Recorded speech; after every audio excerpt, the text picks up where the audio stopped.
कि मात्र अपन जो है दूसरों को देखेंगे स्वाध्याय करते हुए तो सारे ग्रंथों का ज्ञान अपन को भी हो जाएगा। हो पाएगा? स्वाध्याय करेंगे स्वयं, तभी उस ग्रंथ का ज्ञान प्राप्त हो पाएगा। हो पाएगा नहीं? अब जैसे आप जितने जीव यहाँ बैठ के स्वाध्याय कर रहे हो, आपको घर जाने पर जितने घर संबंधी जीव देख लें और बोले इनको देख लिया ये स्वाध्याय घंटे करके आए, तो उनको उसका ज्ञान प्राप्त हो जाएगा 1 घंटे का? या आपका स्पर्शन कर ले तब तो हो जाएगा कि चलो ये तो करके आए, इनको छू लो, अपन को भी ज्ञान हो जाएगा? नहीं होने वाला। जो मेहनत करेगा, जिन धर्म कह रहा है, फल भी उसी को मिलेगा। जो त्याग तपस्या करेगा, दर्शन ज्ञान चारित्र का आलम्बन लेगा, वही मोक्ष जाएगा। उसके सगे संबंधी सबसे इष्ट जीव भी भगवान नहीं बन पाएंगे बिना पुरुषार्थ। अब विषय कल कैसा सुंदर निकला था, आनंद ही पुरुषार्थ है। क्या बात निकली थी?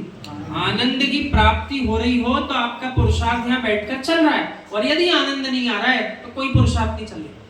अब आनंद की व्याख्या भी ऐसी समझो, प्रत्येक जीव का आनंद भिन्न भिन्न है। प्रत्येक गुण स्थान में भी आनंद के कोटि कोटि विभाग हैं। हर गुण स्थान में भी आनंद के विभाग कोटि कोटि हैं।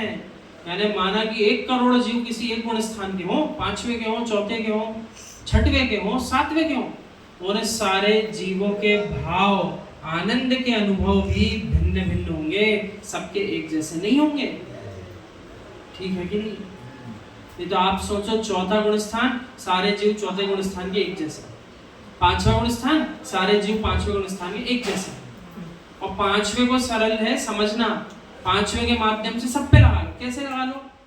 5वें गुण स्थान में उपचार से महाव्रती जो माता जी है वे भी हैं, और उसी 5वें गुण स्थान में जो एलक जी हैं, छुल्लक जी हैं, छुल्लिका माता जी वे भी हैं।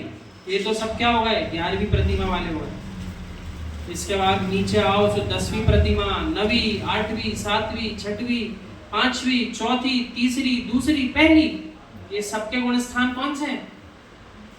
5वां गुण स्थान है। सबके गुण स्थान है, संख्या अपेक्षा 5वां ही है, लेकिन भावों की अपेक्षा सबके आनंद में भेद है कि नहीं है भेद? तो आप कहोगे जिसने पहली प्रतिमा ले ली वो, और उपचार से महाव्रती माता जी वो, सब बराबर है। गुण स्थान की संख्या बराबर हो सकती है, 5वीं संख्या एक जैसी हो सकती है, लेकिन भावों की विशुद्धि में बहुत विशाल अंतर है। निर्लोभ सागर महाराज जी ने एक बार एक उदाहरण दिया था, अब वो तो आप उनसे ही समझना, और ज्यादा समझना हो तो हम थोड़ा सा बता देते हैं आपको। मुनिराज यूं समझा रहे थे, 1,00,000 मिथ्या दृष्टियों से श्रेष्ठ एक अवृत सम्यक दृष्टि है। 1,00,000 मिथ्या दृष्टि जीवों की अपेक्षा से एक अवृत सम्यक दृष्टि मनुष्य श्रेष्ठ है। 1,00,000 अवृत सम्यक दृष्टियों की अपेक्षा एक व्रतधारी सम्यक दृष्टि श्रेष्ठ है। अब एक व्रतधारी यानी प्रतिमाधारी 1,00,000 जैसे श्रावक ले लो, उनकी अपेक्षा से 6वें 7वें गुण स्थानवर्ती एक मुनिराज उत्तम है, श्रेष्ठ है। ऐसा क्रम से आप सारे गुण स्थान में लगाते हो। मतलब समझने के लिए उन्होंने उदाहरण दिया कि कम से कम लाख गुना श्रेष्ठता बढ़ती जा रही, ऐसे ही समझ लो, क्योंकि लाख तो सबको समझ में आता है। लाख तो सबको समझ में आता है, लाख कितना होता है, तो लाख की अपेक्षा से समझ लो कि हर गुण स्थान की वृद्धि होने पर लाखों जीवों की अपेक्षा अगले गुण स्थान वाला एक जीव उन लाखों से श्रेष्ठ होता जाता है। इसलिए 13वें गुण स्थान वर्ती अनंत प्रभु भले ही एक हो, लेकिन उन 13वें गुण स्थान के नीचे गुण स्थान वाले मुनिराज से भी श्रेष्ठ है कि नहीं? केवल ज्ञानी वाले, जिनको केवल ज्ञान हुआ है, और केवल ज्ञानी अनंत प्रभु से श्रेष्ठ सिद्ध प्रभु हैं कि नहीं है? बोल पाओगे कि नहीं? ताकत है कि अनंत प्रभु से भी श्रेष्ठ कौन है? सिद्ध प्रभु। क्यों है? क्योंकि अनंत प्रभु से अपन कहेंगे, हे प्रभु आपके तो 4 ही कर्म का नाश हुआ है। उपचार से क्या बोलेंगे? आपके तो 4 कर्म का नाश हुआ।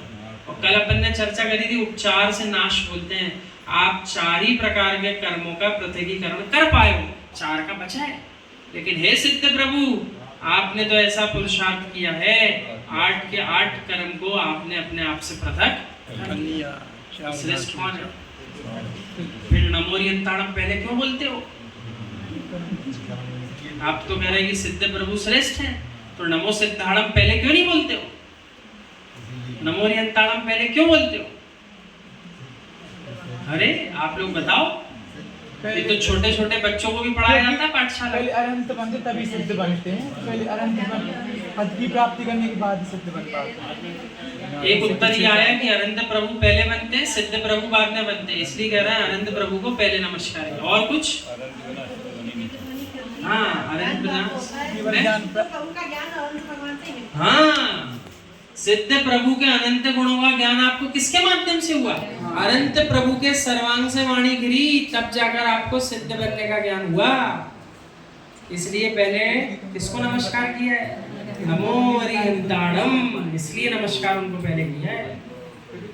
बताएंगे तभी तो। हाँ, उनकी वाणी नहीं गिरती तो अपन सब जीवों को भी शास्त्र ज्ञान हो पाता क्या?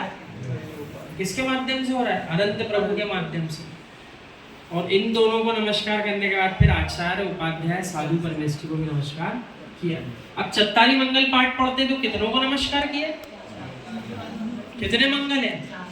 कौन कौन से मंगल है?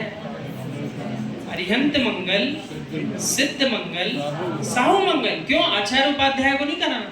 वो मंगल नहीं है। आचार्य परमेष्ठी और उपाध्याय परमेष्ठी को तो मंगल बोले ही नहीं, तो ये दो मंगल नहीं है क्या? साधु मंगल में तीनों परमेष्ठी को लिया है, आचार्य, उपाध्याय, साधु मंगल। चलो आज पाठशाला की पढ़ाई हो गई, होना चाहिए बीच में, ये तो वो भी भूल जाते सब। आज हमसे कोई कह रहा था हफ्ते में एक दिन आप भैया सारे बालकों को बुलाया करो। हमने कहा हमारे पास सारे बालक बालिका बड़े बड़े आते हैं, छोटे आते हैं, छोटे तो 2-4 आते ही बैठे हैं आप। तो ये सभा दादाजी देखकर आपको आनंद आता है कि नहीं? 3-3 देखो युवा जीव बैठे हैं।